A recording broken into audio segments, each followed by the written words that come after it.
और हम लोग इंतजार कर रहे हैं कि एसआईटी का रिपोर्ट आए तो उस पर आगे निर्णय लिया जाएगा।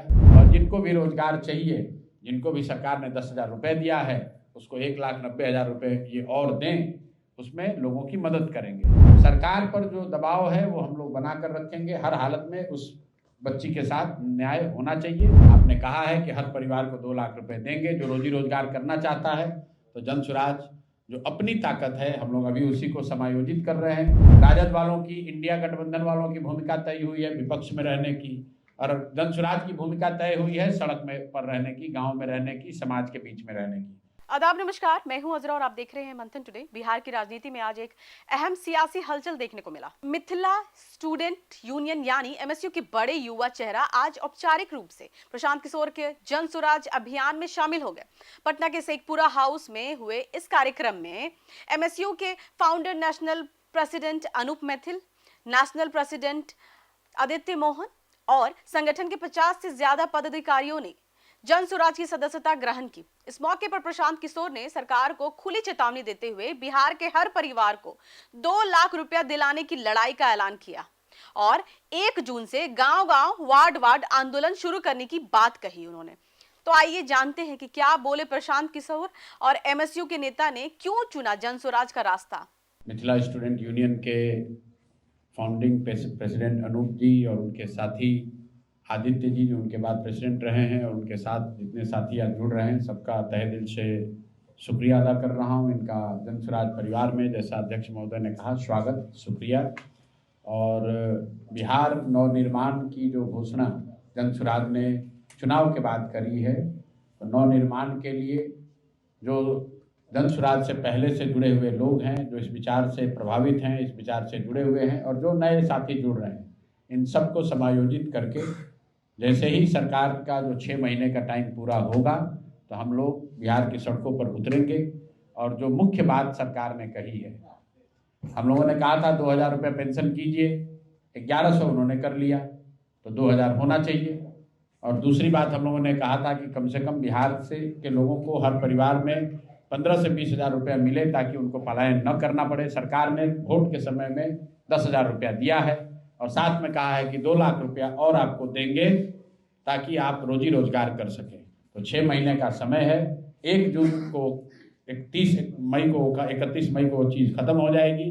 तो 1 जून से जन स्वराज, जो बाकी सारे मुद्दे हैं उसके लिए तो हम लोग हैं ही, लेकिन जो मुख्य उद्देश्य है उससे हम लोग पीछे हटने वाले नहीं हैं। आपने कहा है कि हर परिवार को 2 लाख रुपए देंगे जो रोजी रोजगार करना चाहता है।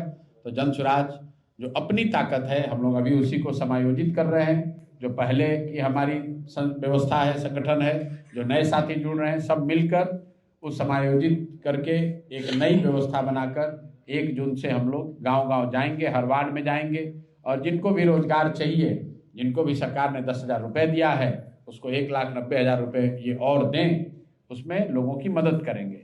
लोकतंत्र में लोग जब वोट देते हैं तो वो तय करते हैं सबकी भूमिका।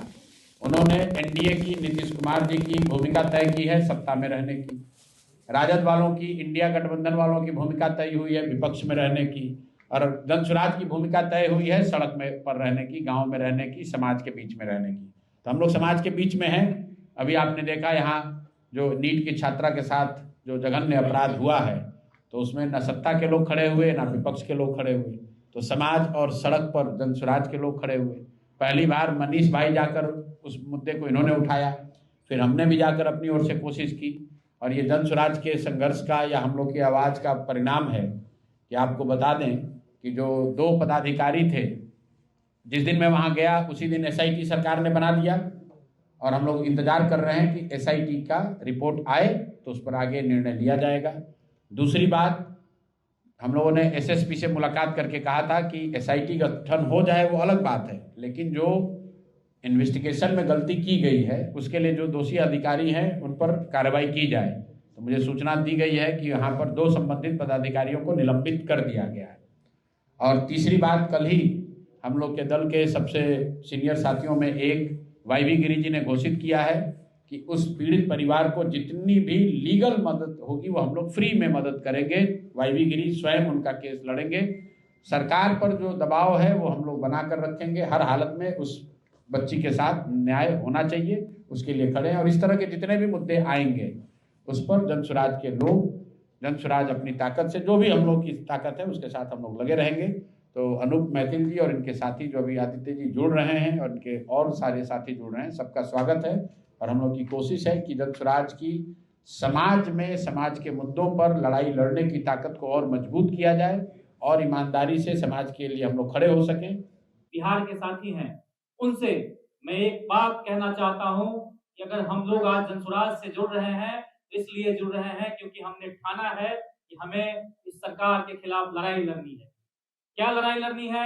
आप लोगों ने हाल फिलहाल में सुना होगा, ये सरकार कह रही है कि 300 करोड़ की लागत से बिहार भवन बनाएगी मुंबई में। और बिहार भवन बनाने का तर्क क्या है इस सरकार का कि बिहार के लोग कैंसर के इलाज के लिए जो मुंबई जाते हैं, उनके रहने के लिए ये बिहार भवन कहाँ बनाएंगे? महाराष्ट्र में बनाएंगे। इसका क्या मतलब है?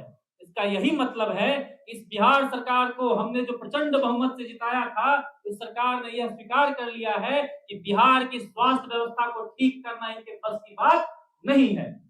बिहार भवन जो मुंबई में बनेगा 5 साल लगेंगे बनने में, उतने समय तक के लिए उन्होंने स्वीकार कर लिया कि बिहार के भाई बहनों का इलाज बिहार में रहकर नहीं हो सकता है। इस सरकार के खिलाफ लड़ने के लिए हम लोगों ने जनसुराज को ज्वाइन किया है। ये जो सरकार कह रही है कि पलायन ये नहीं रोक सकती है, और जनशताब्दी, जनसाधारण, और आजकल एक नया जो है जनसाधारण और जनशताब्दी को जो न्यू ब्रांडिंग करके जो है लॉन्च किया गया है, अमृत भारत, ये जो मजदूर सप्लाई करने वाली ट्रेनें हैं जो बिहार से प्रतिदिन खुलती है और लाखों नौजवानों को दिल्ली, मुंबई, पंजाब और भारत के ऐसे ऐसे जगहों पर पलायन करना पड़ता है जिस जगह का नाम हमने नहीं सुना है। तो इस सरकार के खिलाफ लड़ने के लिए हमने जनसुराज को ज्वाइन किया है। कुल मिलाकर एमएसयू के युवा नेतृत्व का जनसुराज से जुड़ना बिहार की राजनीति में एक नया समीकरण की तरफ इशारा कर रहा है। एक तरफ सरकार पर वादों को पूरा करने का दबाव बढ़ रहा है, तो दूसरी तरफ जनसुराज खुद को सड़क से संसद तक सवाल उठाने वाली ताकत के रूप में पेश कर रहा है। अब देखने वाली बात क्या होगी कि 1 जून से शुरू होने वाले गांव-गांव अभियान सरकार के लिए कितनी बड़ी चुनौती बनता है, और क्या वाकई बिहार की जनता को रोजगार और सम्मानजनक जीवन का हक मिल पाता है। फिलहाल इतना ही। देश और विदेश की ताजा खबरों को देखने के लिए देखते रहिए मंथन टुडे। अगर आपने हमारा चैनल को सब्सक्राइब नहीं किया है तो अभी करें, लाइक करें, शेयर करें, फॉलो करें, और ऐसी ही निष्पक्ष पत्रकारिता देखना तो देखते रहे मंथन टुडे। शुक्रिया।